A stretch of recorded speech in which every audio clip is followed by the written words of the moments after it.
구약성경 잠언 17장 22절 말씀 한 목소리로 같이 읽겠습니다. 잠언 17장 22절입니다. 같이 읽습니다. 마음의 즐거움은 양약이라도 심령의 근심은 뼈로 마르게 하느니라. 아멘. 마음의 즐거움은 양약이라도 심령의 근심은 뼈로 마르게 하느니라. 그럽니다. 우리가 예수님을 믿을 때에요, 사람은 세 부분으로 구성이 되어 있어요. 사람은 영이 있고요, 혼이 있고 그 다음에 육이 있어요. 근데 우리가 예수님을 믿을 때에 구원받는 것은 영과 혼과 육 중에서요, 영이 구원을 받아요. 엄밀한 의미의 영이 구원을 받아요. 여기 영이 새롭게 돼요. 하지만 혼적인 부분과 육체적인 부분은 새롭게 되지 않아요. 이건 나중에 예수님이 오실 때에 육체는 새롭게 되고, 그래서 너희가 너희 구원을 이루라, 그런 부분에는 우리 혼적인 부분과 육적인 부분을 포함시켜서 하는 이야기가 또한 있어요. 어려운 이야기 같지만 여러분이 좀 자세히 많이 생각해 보셔야지 이해할 수 있는 부분인데, 오늘 말씀은 뭐냐 하면요, 하나님의 사랑과 정서적 건강이라는 말씀이에요. 우리가요, 똑같이 예수님을 믿는데, 하나님의 은혜를 받아들이는데, 내가 정서적으로 건강하지 않으면 하나님의 은혜와 사랑을 많이 받지를 못해요. 많은 사람의 함정 가운데 하나가요, 정서적으로 메마르다는 거예요. 정서적으로 메마르고, 정서적으로 빈약하고, 정서적으로 문제가 많다는 이야기예요. 그래서요, 우리가 충분히 하나님의 사랑을 받아들이지 못하고, 그 사랑을 나누지도 못하고, 그렇게 살아가지도 못해요. 성경은 오늘 잠언에 읽었던 말씀같이 마음의 즐거움은 양약이라도 심령의 근심은 뼈로 마르게 하느니라. 마음의 즐거움, 또 심령의 근심, 이거 정서적인 부분을 이야기해요. 성경은 정서적인 부분을 굉장히 중요시 여깁니다. 또 주부 앞면에 잠언 12장 18절을 써놨는데요. 혹은 칼로 찌름같이 함부로 말하거니와 지혜로운 자의 혀는 양약 같으니라. 칼로 찌름같이 함부로 말한다. 함부로 말하는 말이 어디 속에 들어와요? 우리의 마음속에 들어오잖아요. 마음속에 들어오면 그 안에서 쓴뿌리를 만들어내고 가시를 만들어내고 상처를 만들어내요. 반드시 예수님의 사람들이 해야 될 첫 번째가 있어요. 하나님의 자녀들이 해야 될 첫 번째가 있어요. 그것이 이루어져야 합니다. 여러분 삶에요. 하나님의 자녀들이 해야 될 첫 번째 것은 뭐냐 그러면 하나님의 용서를 받아들이는 거예요. 또 하나님의 용납을 받아들이는 거예요. 하나님의 사랑을 받아들이는 거예요. 이게 첫 번째 거예요. 내가 사랑하고 사는 거 중요해요. 내가 섬기고 살고 봉사하고 살고 내가 착하게 사는 거 중요해요. 하나님의 말씀 지키고 사는 거 중요해요. 그런데요, 이게 기초가 되어져 있지 않으면 그 위에 아무리 좋은 건물을 지어도 사상 누각이에요. 태풍 불면 그냥 다 무너지는 것처럼 여러분이 하나님의 사랑을 받아들일 때 여러분의 정서적으로 안정되고 치유가 되고 건강해져요.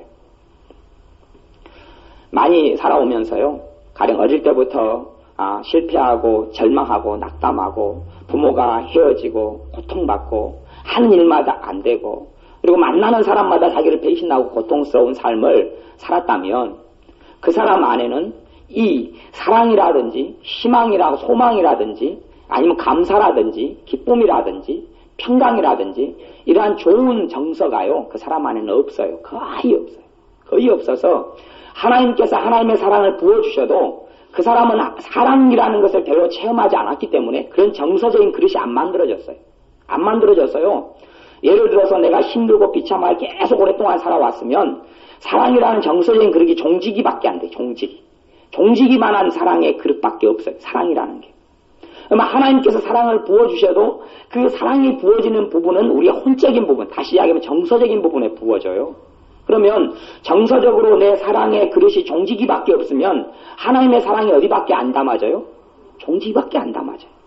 이 사랑이 종지기만큼 사랑을 받았다가 이것은 금방 없어지고 사라지고 말아요. 여러분이 살아오면서 감사한 일이 많고 기뻐한 일이 많고 행복한 일이 많고 사랑받은 일이 많고 균형적인 사랑을 이야기합니다. 그런 좋은 일들이 많았어요. 그리고 여러분이 어려움을 당해도 그것을 소망으로 믿음으로 이겨냈어요. 그러면 여러분의 사랑의 그릇이 대야처럼 클 수 있어요. 대야처럼 커요. 대야처럼 큰데 하나님의 사랑을 받아들여요. 어디만큼 찹니까? 대야만큼 차요. 대야만큼 하나님의 사랑이 차요. 그러면 하나님의 사랑이 쉽게 써도 어지간히 써가지고는 잘 달아지지 않고 없어지지 않아요. 하나님의 사랑과 은혜가 차는 데는 여러분의 정서적인 부분이에요. 예수님께서 여러분에게 오셔서 예수님의 사람들, 예수를 믿는 여러분, 예수님께 예배하러 온 여러분에게, 하나님께 예배하러 온 여러분에게 내가 너희에게 평안을 주노라 말씀하세요. 평안을 주노라. 그러면 여러분의 평안이라는 정서적인 그릇이 작아요. 작아. 살아오면서 항상 고통했고 초조했고 불안했고 염려했고 절망하고 살았어요. 초조하고 이 안타까움이 많아요. 근데 여러분 안에 평안이라는 것이 조금밖에 없어요. 그릇이. 그건 완전히 없는 사람은 거의 없고요. 예를 들어서 비교하자면 종직이 정도 있다 그래요. 예수님은 누구에게는 평안을 많이 주고 누구에게는 적게 주는 게 아니에요. 예수님의 나를 위해서 죽으심을 통하여서 하나님께로부터 평안이 와요. 그래서 성경의 신약성경 서신서들의 첫머리에 보면 하나님 아버지로부터 너희에게 은혜와 평강이 있을지어다 이렇게 선포하는 거예요. 예외가 없고 그냥 하나님의 자녀들에게 너희에게 은혜와 평강이 있을지어다 그러는 거예요. 그러면 그 은혜와 평강이 들어오는 데는 주로 정서적인 부분에 들어오는데 그 그릇이 조금밖에 없어요. 그러면 평강이 조금밖에 안 차요. 조금 평강을 써가지고 부어놓으면 그 다음에 이제 평강하지 않아요. 왜? 정서적인 그릇이 그거밖에 안 되기 때문에 그래요. 여러분이 여러분의 정서적인 그릇을 넓혀가야 합니다. 넓혀가야 해요. 여러분의 정서적인 부분이 치유가 일어나야 돼요. 쓴뿌리들과 상처들이 치유가 돼야 돼요. 여러분의 마음에 있는 용서하지 못한 사람들을 용서해주고 놓아줘야 돼요. 그럴 때 여러분의 안에 있는 어두움들이 떠나가게 되어져요. 여러분 안에 어두운 감정이 한 20개가 있고요. 불안, 낙담, 절망, 비판, 비난, 그 다음에 열등감, 근심, 염려, 좌절, 그리고 온통 허무함, 무가치함, 이런 여러 가지 것들이 한 20개가 들어있고요. 그 다음에 이제 좋은 게 하나가 들어있다 그래요. 평강이라는 게 하나가 있어요. 그러면 하나님이 역사하실 때 21개 가운데 어디만 역사하세요? 평강으로 역사하셔요. 평강. 허무함이나 절망이나 비판이나 열등감으로 하나님 역사하실 리가 없거든요. 그건 하나님과는 안 맞는 거예요. 그러면 21개라는 이 우리의 마음속에 가득 찬 데서 평강의 하나님이 역사하시니까 조금밖에 안 느껴지는 거예요. 마음속을 안 좋고 부정적인 것을 다 이 쓰레기들을 내어버리고 치워버린 사람에게는 평강이 많이 차지하고 있을 거 아니에요. 그러면 하나님께서 역사하실 때 많이 느껴지는 거예요. 많이 느껴져요. 예수님의 사랑도 마찬가지예요. 예수님께서 여러분을 위해서, 여러분의 죄를 위해서, 여러분의 더 나은 삶을 위해서 십자가에서 돌아가셨는데 여러분 안에 이 사랑의 그릇이 재칸한 그릇만 가지고 있는 사람은 그거밖에 안 느껴져요. 그거밖에 안 느껴져요. 문제는 이 사랑의 그릇은 다른 사람의 책임이 아니에요. 환경의 책임도 아니고 내 책임이에요. 여러분의 욕심이 누구 겁니까? 여러분 거예요. 여러분의 감정, 여러분의 마음, 여러분의 생각, 여러분의 정서 모든 부분은 뭐라고 말해도 여러분 것이에요. 상처를 받아들이는 것도 여러분이 선택하는 거예요. 안 좋은 말을 여러분이 받아들일 수도 있고 안 받아들일 수도 있어요. 여러분이 기분이 한참 좋을 때 누가 안 좋은 말을 해요. 그러면 그것에 영향을 많이 받아요? 적게 받아요? 적게 받아요. 근데 여러분이 너무 절망 가운데 쌓여 있어요. 근데 누가 이야기해요? 이는 그냥 가다가 그냥 더 비참한 일이 벌어질 것이다 하고 누가 점장이가 이야기했다 그래. 예를 들어서 어떤 사람에게. 그러면 그 사람이 더 어두워질 거 아니에요. 더 어두워져요. 여러분이 하나님께서 나를 잘되게 하실 것이야 믿음이 차 있어요. 점쟁이가 네 올해 안에 네한테는 안 좋은 일이 벌어질 거야 말한다 해서 그 영향을 미치지 않아요. 왜냐하면 이 안에가 믿음으로 차 있기 때문에 그래요. 믿음과 소망과 사랑은 하나님의 자녀들에게 항상 있어야 돼요. 이게 정서적인 부분이 굉장히 많은 부분이에요. 소망이 뭡니까? 정서적인 부분에 큰 역할을 하는 거예요. 소망을 여러분이 하나님에 대해서 소망의 하나님이다 그러고 여러분에게 소망이 차야 된다고 이야기해요. 하나님께서 말씀에 그렇게 이야기해요. 여러분 안에 소망의 하나님 때문에 소망을 품으라 이렇게 말씀해요. 소망을 품을수록 여러분의 정서적인 그릇은 커져요. 커져요. 여러분이 하나님의 용납하심을 용서하심을 받아들이라고 이야기해요. 그게 근본적인 뿌리예요. 뿌리. 여러분이 여러분 자신에 대해서 불만족한 사람이 많아요. 자기 자신에 대해서 싫어하는 사람이 많아요. 거울을 볼 때 여러분이 여러분 자신에 대해서 감사한 것은 없고 불평과 불만이 많다고 생각해 보세요. 여러분이 살아오면서 여러분의 과거에 대해서 후회가 너무 많아요. 후회가 많은 것은 그건 문제가 아니라고. 그건 문제가 아니에요. 내가 과거에 잘못했고 어리석게 살아와서 내가 젊은 날을 허송세월해서 후회가 많은 것은 큰 문제가 없어요. 그까지는. 그런데 주님께서 그 내 부족하게 산 거에 대해서 예수님의 피로 용서해 주시고 다 씻어줬어요. 내가요, 눈물을 흘리는 건 별로, 그건 눈물을 흘리면 좋겠지만, 눈물이 없고 내가 냉정하게 주님, 내 과거에 지난 나를 용서해 주세요라고 고백해도 주님은 다 용서해 주세요. 그럼 100%다 용서해 주세요. 뭐 눈물 흘리고 통곡하고 가슴을 찢고 그렇게 회개하는 것도 그게 최고로 좋지만, 여러분이 하나님 말씀에 의거해서 내가 죄임을 깨닫고, 그리고 회개하는 것은 다 용서해 주세요. 여러분이 용서받은 자로 하나님께 나오는 거예요. 그럼 과거에 대해서요, 자꾸 돌이켜보면서 내가 왜 이렇게 살았을까? 내가 왜 이렇게 어리석을까? 그렇게 하면 여러분의 정서적인 그릇은요, 하나님이 원하는 것들로 안 만들어지고 안 채워져요. 그런 사람에게 하나님께 나와왔을 때 하나님의 소리는 그렇게 들릴지 모르겠어요. 너가 왜 헌신하지 못하냐? 너가 왜 더 기도 못하냐? 너가 왜 똑바로 더 살지 못하냐? 그렇게 소리가 들려올지도 모르겠어요. 하나님은 그렇게 행하시는 분이 아니란 말이에요.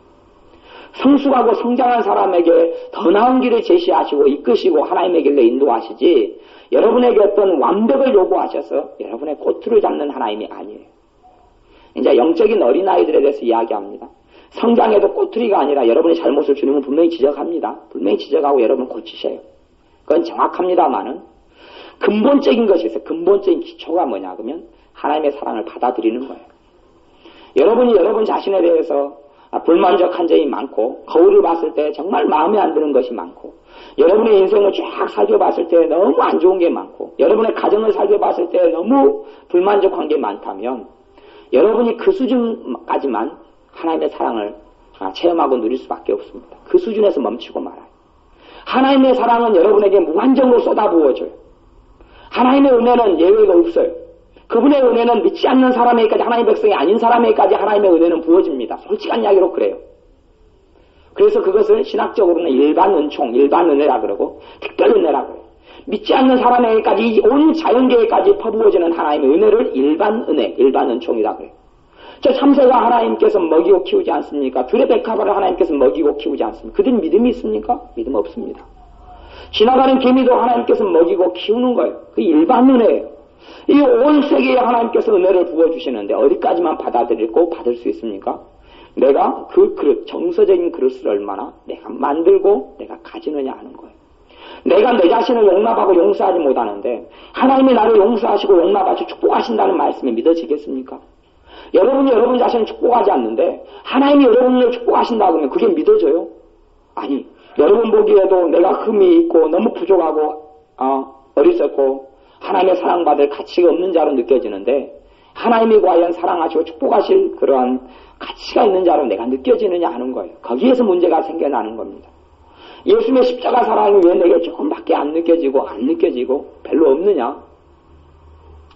지난주에 전도 세미나를, 광주에 있는 전도 세미나를 갔어요. 근데 이 전도 세미나를 갔는데 그 전도 세미나에서 목사님이 그렇게 이야기했어요. 여러분은 전도를 하지 않으면 하나님이 칼을 들어서 여러분 목을 쳐버릴 것이다. 전도를 하지 않는 이스라엘은 하나님께서 목을 쳐버렸다. 전도를 하지 않는 사도 베드로나 베레벨 사람들도 다 목을 쳐버렸다. 그렇게 이야기하는 거예요. 그러면 그것이 맞는 것이냐 하는 거예요. 저는 그걸 볼 때 그 목사님이 정서적으로 황폐화된 거라, 황폐화됐어요. 영적인 것으로 전도를 하는 것으로 가장하고 있지만 정서적으로 황폐화됐어요. 왜 황폐화됐냐? 이 정서적인 안에 하나님의 사랑이 차지 않고 하나님의 평강과 하나님 사이의 기쁨이 차지 않았기 때문에 오직 하나예요. 영적인 것으로 가장하지만 전도하지 않으면 하나님 목을 쳐버릴 것이다. 그러면 그건 이상한 광진적이고 맹목적인 이상한 신앙이 되는 거예요. 그러니까 그분 안에는 조급함과 성급함과 하나님께 더 열심히 전도해야 되고 하나님 일을 해야 된다는 거 있지만 쉼은 없고 안식은 없고 평강이 없어요. 그러니까 그분이 가르치는 사람들도 전부 다 그냥 코너로 극단적인데 막 몰아넣어버려. 휴식이 없는 거예요. 그건 정서적으로 큰 문제가 일어나서요. 그분은 앞으로 제가 보기엔 한 3년, 5년 안에 영적인 침체가 크게 오고 못 일어나기가 쉬워요. 왜냐 그러면 정서적으로 완전히 메말라버리기 때문에 그래요. 근데 그것을 이제 교만하지 않은 사람은 내가 알아먹는데 교만한 사람은 알아먹지를 못해요. 그래서 성경은 오늘 잠언 말씀부터 시작해서 신구약 많은 말씀을 통하여 여러분의 부분에 정서적인 부분을 다루셔요. 하나님은 위로의 하나님이다 그래요. 위로가 뭐예요? 정서적인 부분을 이야기하는 거예요. 여러분을 따독거리는 거예요. 내가 너와 함께 있다. 내가 너와 함께 있다. 내가 너를 돌보는 자이다. 내가 너를 지키겠다. 너를 구하는 것을 내가 너희가 기도하기 전에라도 내가 응답하겠다. 내가 다 들었고 내가 응답하겠다. 이 정서적인 부분이에요. 그걸 통하여 여러분이 믿음을 가지시고 위로를 얻으셔야 합니다. 그럴 때 여러분의 정서적인 부분이 안정을 얻고 치유가 되고 평안케 되어져요. 정서적인 부분에 어둠이 가득 차면요, 주님이 아무리 말씀하셔도 그 말씀이 차고 들어찰 자리가 없어요. 여러분 안에 그 쓴뿌리들을 하나씩 뽑아내야 합니다. 정서적인 부분이 계속 메마르게 되는 가장 큰 이유 중에 하나는 용서하지 못하는 거예요. 첫째는 누구를 용서하지 못합니까? 자기를 용서하지 못해요. 주님은 나를 용서하셨기 때문에 나를 위해 죽으셨어요. 그 용서는요, 지금 일어난 게 아니고 실제적인 용서는 언제 일어났냐 그러면 2000년 전에 일어났어요. 2000년 전에 나를 사랑하시고 용서하셨기 때문에 그러니 나를 위해서 죽으셨어요. 그리고 내가 그 용서를 내 죄를 회개하면서 용서를 받아들이니 그 실질적으로 내 것이 된 거예요. 근데 용서는 2000년 전에 일어난 거예요. 여러분이 자기에 대해서 용서해야 돼요. 자기에 대해서 용서한 사람만큼 주님의 사랑을 느낍니다. 자기에 대해서 용서를 조금한 사람은 조금밖에 주님의 사랑을 체험하지 못해요. 자기에 대해서 100% 용서한 사람은 100% 나를 사랑하시는 은혜에 통곡할 수밖에 없어요. 내가 하나님께 나왔을 때 기쁨이 있고 평안이 있어요. 왜? 나는 용납받고 용서받은 사람이기 때문에. 용납해야 돼, 자기를. 용납한다는 것은 뭐냐 그러면요, 사람에게는 무조건 100% 완벽한 사람은 없어요. 다 흠이 있고 단점이 있고 결점이 있고 부족함이 있어요. 언제까지요? 죽을 때까지. 죽을 때까지 흠이 있고 부족한 점이 있어요. 그러면 여러분의 삶에 부족한 점이 보이거나 내 삶에 부족한 점이 보일 때 부족한 점을 나는 왜 이리 부족할까? 이것이 왜 이럴까? 왜 이걸 고치지 못했을까? 왜 이리 어리석을까? 그렇게 살아가면 여러분이 그것만큼 주님의 은혜에서 멀어져요. 부족함이 보이면 그것 가지고 기도로 하나님께 나아가야 돼. 내가 지금은 부족하지만 주님, 이 부족함을 주님이 고쳐주십시오. 주님이 나를 변화시켜 주십시오. 주님께서 내 주님이고 아버지께서 내 하나님이시기 때문에 그렇게 하실 줄 믿습니다. 그렇게 나아가셔야 되지. 여러분의 부족함을 가지고 비난하고 정죄하고 나는 왜 이럴까? 나는 왜 이거밖에 안 될까? 그러면 여러분과 주님하고는 등져 있는 거예요. 주님은 사랑을 부어주고 있는데 그 방향으로 여러분이 서 있지 않은 거예요. 바람이 불면 맞바람으로 여러분이 있는 거니까 여러분이 힘들 수밖에 없어요. 최초로 해야 될 가장 건물지는데 기초 같은 것. 기초를 놓고 철근을 꽂고 거기에 공고를 치고 그 위부터 이제 1층부터 쌓는 거예요. 이 기초같이 중요한 게 뭐냐 그러면 주님의 사랑을 여러분이 받아들이는 거예요. 주님이 여러분을 안 사랑한다면 주님이 여러분을 사랑하도록 만들어야 할 거예요. 그죠? 주님이 여러분을 안 사랑한다면 주님이 여러분을 사랑하게 만들어야 될 거예요. 하나님이 여러분을 안 사랑하신다면 여러분이 하나님 마음에 들게끔 해서 하나님이 여러분을 사랑하시도록 해야 할 거예요. 하지만 하나님께서 너희를 먼저 사랑하심이라. 너희가 하나님을 사랑하기 전에 하나님이 너희를 먼저 사랑하셨고 그의 아들 독생자 예수님을 죽이셨다. 여러분의 죄를 위해서 죽이셨다라고 말씀하셔요. 하나님이 여러분을 먼저 사랑하는 거기 때문에요. 해야 될 첫 번째 것은 하나님의 사랑을 먼저 받아들이는 것이지 하나님의 사랑을 만들어내기 어떤 일을 하는 게 아니에요. 주님께서 너희는 값없이 와서 젖과 포도주를 사라. 주님께 값없이 나오고 하나님께 값없이 나와서 하나님의 신령한 은혜로 그분에게서 나오는 생수로 음료로 신령한 음료로 공급받으라 라고 말씀하시는 거예요. 여러분이 해야 될 것은 그 사랑을 먼저 받고 누리는 거예요. 여러분의 정서적으로 여러분이 믿지 못하는 것은 이제 믿음으로 바꿔내야 합니다. 왜? 정서적인 부분이 여러분 것이에요. 여러분 것. 여러분 몸도 팔도 뻗었다가 제가 오므렸다가 할 수 있듯이 여러분의 정서적인 부분도 여러분이 관리하는 거예요. 단지 팔은 항상 오므리고 닫고 우리 지연이가 피아노 반주를 하는데 오른손잡이니까 왼손이 아직 훈련이 잘 안 됐어요. 그러니까 코드를 칠 때도 왼손은 별로 안 친다 그래요. 왜? 아직 왼손으로 훈련이 안 됐잖아요. 왼손을 많이 안 쓰니까 여러분이 무슨 일을 할 때마다 오른손잡이는 오른손만 나가고 우리 정지원사님 같은 왼손잡이는 왼손만 나가고 탁구 칠 때도 왼손으로 치고 그래요. 그러면 왜 정서적인 부분이 잘 관리가 안 되느냐? 여러분이 첫째는 여러분이 관리할 수 있다는 걸 모르기 때문에 그렇고 두 번째는 훈련이 안 됐기 때문에 그래. 왼손처럼 오른손잡이의 왼손처럼 정서적인 부분을 손은 이렇게 훈련시키잖아요. 아이들이 걸음마 할 때도 훈련해가지고 걸어가고 기어가다가 걸어가는 거고 달려가요. 정서적인 부분이 훈련이 되고 여러분이 자꾸 이것을 여러분이 관리를 하면 그것 누구의 은혜로요? 하나님의 은혜로 관리를 자꾸 하면 훈련이 되어져요. 그래서 하나님께서는 잠언 3장에 보면 무릇 지킬 만한 것보다 너희의 마음을 지키라. 생명의 근원이 예선함이니라. 마음을 지키고 관리하는 게 누구 책임이라고요? 여러분 책임이라고 이야기하는 거예요. 여러분 책임. 그러면 그 관리가 됐을 때에 근데 사람은 관리를 안 하고 생각이 오는 대로 감정이 오는 대로 자기를 방임하고 방치해버려요. 우울한 마음이 들면 우울한 대로 그냥 쫙 자기를 끌고 가버려요. 성질이 나면 성질난 대로 자기를 쫙 밀어줘 버려요. 여러분은 여러분의 놀라운 후원자해가지고 성질이 나면 그냥 계속 성질 내라. 우울해지면 계속 우울해라. 그냥 절망감이 오면 그냥 계속 절망해라. 절망감이 오면 이제 절망감을 따져버려요. 절망감을 더 키워야지 기분이 좋아지니까 막 공포영화 보러 가고 그 꿈떡으로 가가지고 엉엉엉 울고 절망스러운 일을 갖다가 옛날부터 한 50개를 생각나가지고 절망하면서 아이고 내 인생이 그렇지 그러고 이제 절망감의 친구가 되었어요. 복수다 줘요. 여러분이 관리를 해도 완전히 이상한 거꾸로 여러분이 관리를 하신 거예요. 절망감이 오면 이 절망 가. 지금까지 내가 절망해서 절망감이 자주 습관적으로 찾아왔는데 여러분이 습관적으로 절망한 사람은 절망이 여러분의 친구가 되어서 쉽게 찾아옵니다. 허무감과 가까이 지낸 사람은 허무감이 잘 찾아와요. 여러분하고 친해서 여러분하고 친구 먹자는 거예요. 친구가 됐잖아요. 허무해요. 그냥 가정생활도 허무하고 일하는 것도 허무하고 애 키우는 것도 허무하고 여러분 친구가 되면 안 돼요. 건강에 대한 두려움, 건강 때문에 항상 두렵고 염려되는 거예요. 오랫동안 그렇게 해왔기 때문에 여러분의 그 건강에 대한 두려움이 여러분의 친구가 된 거예요. 그래서 하나님께서 내가 너희 건강을 지켜주리라 말씀해도 안 믿어지는 거예요. 왜? 그것은 어쩌다가 듣는 거고 항상 건강에 대한 염려와 두려움으로 여러분의 정서가, 여러분의 마음이, 여러분의 감정이 그것과 친구가 되어 있기 때문에 주님의 말씀이 들어올 틈이 없는 거예요. 주님은 여러분을 축복하십니다. 하나님의 자녀이기 때문에 축복하셔요. 예수님을 통하여 하나님의 자녀가 됐기 때문에 하나님은 여러분을 축복하셔요. 여러분 오늘 찬송가 609장을 같이 찬양했는데 409장이었죠. 409장을 찬양했는데 409장을 찬양할 때 여러분의 마음속에 성령님께서 역사하시지 않던가요? 근데 조금 역사하신 분도 있고 막 가슴에 기쁨이 차고 평강이 있고 믿어지고 조그만 사람도 있고 많이 한 사람도 있고 거의 안 한 사람도 있었을 거예요.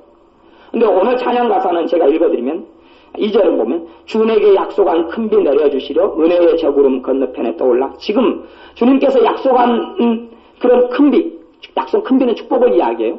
그것을 내게 주시려고 은혜의 구름이 저기서 떠올라가지고 오고 있다는 이야기예요. 은혜의 먹구름, 큰 비가 내리는 축복이 내리려고 떠올라서 그 귀한 징조가 내게 보이고 있다. 실제로는 안 보이는데 믿음으로 보인다고 고백하는 거예요. 그러니까 누가 역사하세요? 성령님이 역사하시는 거예요. 성령님이. 나 힘을 다하여 주께 간구합니다. 예수의 사랑 바닷물결 같이 내게 임하니. 왜 여러분이 받아들인 거예요. 지금 찬양하면서 고백하시면서 받아들인 거예요. 내가 나하고 내 자격하고 상관없이 예수님의 사랑이 바닷물결처럼 내게 지금 임하고 있다는 것을 여러분이 고백한 거예요. 그러니 임한 거예요. 작게 받아들인 사람은 작게 임하고 크게 받아들인 사람은 크게 임하고 거울을 볼 때마다 자기가 정말 기분 나쁜 사람은 기분 나쁘게 임하고 거울을 볼 때마다 참 감사 제목이 많은 사람은 야 그래도 노년에 이만큼 또 젊은 날이 어떻게 살아와도 주님을 만나게 된 건 너무 감사하고 야 원판이 안 좋은 거 보니까 앞으로 하나님 나라에 갔으면 원판을 정말 이쁘게 해주겠다는 희망과 소망이 생기고 감사가 생기고 그런 사람들은 자기와의 관계가 좋아요. 이게 자기가 용서가 되어져야 돼. 첫째. 그 다음에 가까운 사람 용서가 돼야 돼. 용서. 아내, 과거에 나를 힘들게 했던 사람, 내 자식들, 되게 가까이 있던 부모, 형제들. 사실은 사람을 왜곡하는 사람이 왜곡이 참 많이 일어나요. 왜곡이 많이 일어난다는 이야기는 뭐냐 그러면 사람은 꼭 좋은 건 기억을 안 해. 이 못돼 먹은 본성이 그거예요. 부모는 사람은 한국 부모는 표현이 부족해서 그렇지 한국 부모같이 자식을 끔찍이 사랑하는 사람 별로 없습니다. 남자는 표현력이 더 부족해서 그렇지 정말 끔찍이 사랑합니다. 한국 부모처럼 한국 부모요 전도할 때요 자식 걸고 넘어지면 하나님께 안 나온 사람 없습니다. 당연히 자식을 위해 기도하면 하나님 축복해 주신다면 그건 진실이고 진리고 그리고 자식을 위해서 자식이 잘 되기를 원해서 하나님께 나옵니다. 부모는요. 대부분 부모는 다 그래요. 자식 사랑이 극진하기 때문에. 근데 이 못돼 먹은 자식들은 뭔만 기억합니까? 부모가 자기에게 안 해준 것만 기억하고 안 좋은 것만 기억해서 인식에 내 부모는 별로 좋은 사람이 아니었어. 나는 부모 잘못 만나서 이런 고생을 해. 이 못돼 먹게 기억에 왜곡이 일어난 거예요. 왜곡이 일어나요. 좋은 점은 생각이 안 돼요. 그게 누구냐면 제가 그랬어요. 제가 그랬어요. 아버지가 27년 전에 돌아가셨는데 초등학교 6학년 돌아가셨죠. 근데 제 기억에는 제가 옛날에 한 20몇 살 때까지 그랬어요. 20몇 살 때까지. 제 기억에는 아버지는 저한테 용돈 준 적도 없고 저를 때리기만 했고 집에 와서 맨날 난동마 부려서 막 장독을 성질나면 깨고 막 농짝 깨고 TV 깨고 TV에는 반창고가 붙여져 있고 농짝이가 반창고 깨져 있고 막 이런 것만 기억에 있는 거예요. 그 기억만 가득했어요. 23살 때까지인가 그랬어요. 근데 제가 상담을 공부하고 치유를 공부하고 하나님께 그걸 놓고 기도하면서 하나님께서 제 영적인 눈을 열어주시면서 네 착각하고 있다. 아버지가 어떤 부모가 자기 자식을 안 사랑했고 그리고 너 아버지가 너를 얼마나 사랑했는데 너가 그걸 잘 착각하고 있다. 기억이 왜곡 나가지고 안 좋은 것만 그냥 극대화된 거예요. 제가 대표적인 우리 지혜가 있어요. 지혜. 우리 지혜 3층에서 예배 드리고 있는데 우리 지혜를 보면 제가 그것을 엊그저께도 네 그거 아니야 이렇게 이야기하는데 지혜는 안 좋은 것만 기억해. 안 좋은 것만. 이제 지금 점점 이제 좋은 쪽만 기억하려고 변화되고 있습니다. 근데 안 좋은 것만 기억하니까 좋은 건 하나도 기억 안 해요. 이제 우리 지연이가 동생이니까 그래도 잔소리는 하지만 그래서 많이 좋아하고 사랑하고 이렇게 도와주려고 애를 쓰거든요. 뭐 언니에 대해서도 언니가 안 좋았던 것만 기억하고 좋았던 건 하나, 좋았던 거 10개면 안 좋았던 거 한두 개밖에 안 되거든. 솔직한 이야기로. 사람이기 때문에. 근데 안 좋았던 것만 기억하는. 대질신문해야지 정치가 드러나는데 어떤 분이 떠나 있거나 또 겪었던 일을 다 나눌 수 있는 게 아니잖아요. 그게 왜곡하고 곡해해가지고 있는 거예요, 그냥. 부모에 대한 곡해는 심각합니다. 완벽한 부모는 아무도 없기 때문에요. 다 정서적으로 불안정해서 자기 아픔 가지고 자녀한테 분풀이하고 화풀이도 하지만 정말 부모는 자기를 사랑해줬어요. 그런데 안 좋은 것만 기억해요. 그래서 왜곡돼 있어요. 그러니 부모도 나를 안 좋아하고 싫어했는데 세상이 나를 좋아할 소냐. 부모도 나를 안 좋아했고 싫어했는데 하나님은 나를 좋아할 소냐. 부모도 나를 싫어했고 왜곡했는데 각시가 나를 좋아할 소냐. 내 남편이 나를 좋아할 소냐. 자기가 자기에 대해서 불만을 가지고 있으니 얼굴 표정은 항상 찡찡한 것이요. 구름 가득이요. 소나기 잔뜩이요. 그러죠. 그렇게 될 거 아니에요. 자기 자신에서 불만스럽고 자기 자신에 대해서 기분이 나쁜데 어떻게 여러분의 표정이 바뀌고 여러분의 마음이 밝을 수가 있어요. 그러니까 어떻게 주님께서 사랑한다고 그래도 아이고 주님 뻥치지 마세요. 주님 거짓말하지 마세요. 무슨 나를 사랑한다고요. 앞으로 내가 사랑받게끔 열심히 살아볼 테니까 그 다음에야 좀 사랑하신다고 그때 이야기해 주시면 제가 믿을게요. 주님이 사랑할 만한 사람으로 나를 변화시킨 다음에야 나를 사랑하시는 걸 내가 믿을게요. 그게 아니에요. 그 순서가 바뀐 거예요. 주님께 나오면 그분의 사랑을 먼저 여러분이 누리기 시작하셔야 돼요. 주님의 안식을 누리셔야 돼요. 주님의 평안을 누리셔야 돼요. 그건 무조건 기초예요. 그게 되지 않으면 나머지는 사상 유각이에요. 1층 안 짓고 기초 안 하고 건물 짓는 게 어디 있습니까? 저 목수일도 오래 했고 철근 일도 몇 년씩 하고 그랬습니다만은 그래서 기초가 얼마나 중요한지를 알아요. 기초 반선 맬 때도 똑바로 매야지. 그래야 철근이 잘 올라가고 그게 공골 칠 때도 공골과 이 벽하고 사이를 잘 띄어야지. 그 공골이 잘 치어져 건물이 튼튼하게 되어져요. 기초는 너무 중요해요. 여러분과의 관계에서 화해하십시오. 부모에 대해서 곡해하고 오해한 것 기도하시면서 냉정하게 여러분이 다 깨닫지 못해도 용서하시기 시작하셔야 돼요. 자기 자신에 대해서 용서하시기 시작해야 되고 자기 자신을 여러분이 끌어안고 받아들이셔야 합니다. 왜요? 주님이 여러분을 다 받아들이기 때문에 그래요. 여러분이 마음에 안 든다고 주님이 여러분의 목을 딱 잘라내고 다리 잘라내고 이거 마음에 안 들어 치워버려라. 안 하셔요. 진짜 사랑한다는 것은요. 남자 여자가 사랑하면 이제 그것은 사실은 콩꺼풀 씌운 사랑인데요. 젊었을 때 사랑은 받아준다고 생각하지만 사실은 환상적인 모습을 만들어서 받아들인 거에 불과하죠. 근데 진짜 사랑은 이제 살아가면서 상대방이 안 좋은 것도 보고 그냥 방구 끼는 것도 보고 하품하는 것도 보고 트림하는 것도 보고 발냄새 꼬랑내 나는 것도 맞고 이러면서 이제 그 안 좋은 걸 받아들이는 것이 이제 진짜 사랑이 가꾸어져 가는 거거든요. 그때부터 진짜 사랑이라고 그러는 거예요. 하나님은 여러분은 콩꺼풀 씌운 사랑을 하는 게 아니고 진짜 사랑을 하는 거예요. 여러분이 안 좋은 다 좋다 이렇게 거짓말 하시는 게 아니라 여러분이 안 좋은 것, 못한 것, 부족한 것, 상처, 힘들고 고통스러운 거 하나님 다 보고 알고 있어요. 그리고 여러분을 다 끌어안고 용서해 준다는 이야기예요. 다 받아들여 준다는 이야기예요. 거기서 여러분이 출발하셔야 합니다. 여러분 자신과 화해하시고 가까운 사람들을 용서하시기 시작하셔야 되고 그러면 여러분의 정서적인 안에서 이제 불평과 불만과 이 절망과 서러움이 떠나가기 시작해요. 하나님을 부를 때 저는 이 정서적으로 회복되기 위해서 아버지가 일찍 돌아가셨으니까 정서적 부족이 많을 거 아니에요. 초등학교 6학년 초에 돌아가셨어요. 정서적 부족이 많아요. 어머니 같은 경우는 삼형제 젊었을 때부터 먹이려고 밤낮 없이 일하니까 뭐 어떻게 만날 시간이 어디 있어요. 정서적으로 많이 부족해. 하나님을 만난 다음에 하나님을 자꾸 아버지로 불렀어요. 하나님께 정서적인 부족을 채워주기 시작하면 채워줘요. 하나님은 살아계신 분이고 그분을 부르면 그분께서 내 삶 속에 오셔서 역사하시기 때문에 그래요. 사랑이 채워져요. 그러니까 제가 지금까지 살아오면서 주님을 만난 이후에 하나님을 아버지라고 부른 이후에 제가 아버지의 사랑이 부족했다고 느낀 적은 한 번도 없었어요.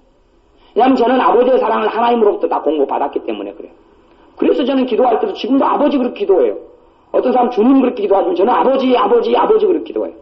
기도할 때도 아버지 하나님 그렇게 잘 기도 안 합니다. 대표 기도할 때는 그렇게 기도하지만 개인적으로 기도할 때는 아버지 그렇게 기도해요.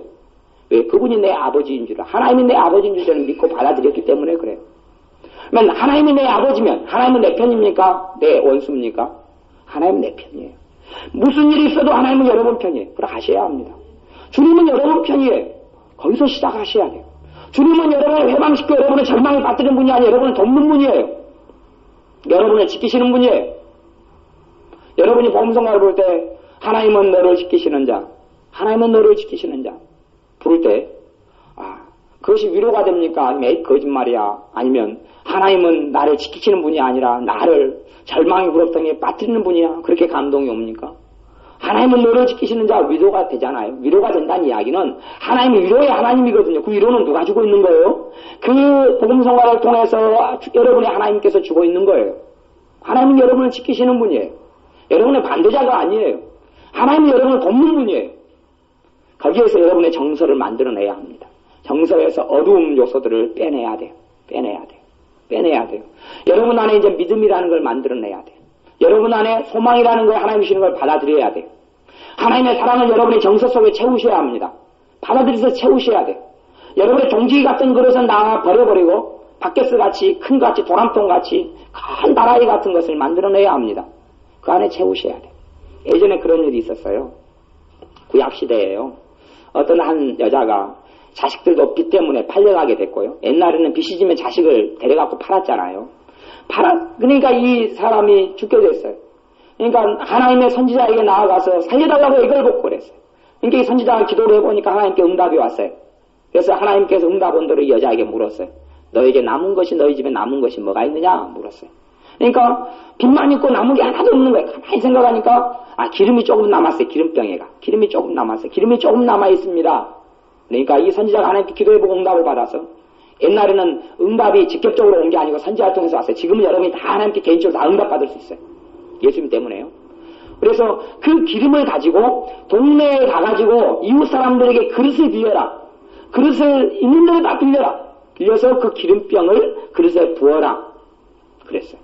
그래서 이 사람이 그 선지자의 하나님 말씀을 듣고 선지자를 통해 주신 하나님 말씀을 듣고 이웃에게 가서 기름병을 다 빌렸어요. 기름병 막 어제 솥단지 냄비 다 빌렸어요. 빌릴 수 있는 것은. 그리고 이제 너무 또 많이 빌리면 그러니까 적당히 빌려서 이 여자가 기름병을 거꾸로 뒤집었어요. 그랬더니 기름이 멈추질 않고 흘러나오는 거예요. 그래서 항아리를 하나 채우고 단지를 하나 채우고 바켓을 하나 채우고 그릇을 하나 채우고 옛날에 기름이 그렇게 비쌌거든요. 여러분 참기름 비싸잖아요. 콩기름 그래도 비싼 것처럼 그래요. 기름을 다 부어서 기름을 그 빌린 그릇에 다 채웠더니 하나님께 주시는 끊이지 않는 기름이 멈췄어요. 그리고 그것 가지고 팔아서 빚을 갚고 자식들이 팔려가게 된 것을 면하고 그걸로 먹고 살게 되었어요. 근데 이 여자가 이런 상황을 미리 알고 끊어지지 않는 기름을 하나님이 주신다는 것을 알고 더 많은 그릇을 빌렸으면 아마 이 여자는 부자가 됐을 거예요. 근데 성경은 부자는 안 됐고 그 어려움에 따라 먹고 살 만한 돈은 남겼다 정도에서 끝나고 말았어요. 그 끊어지지 않는 기름이 뭐냐고는 하나님의 사랑이에요. 그분의 은혜고 그분의 축복이에요.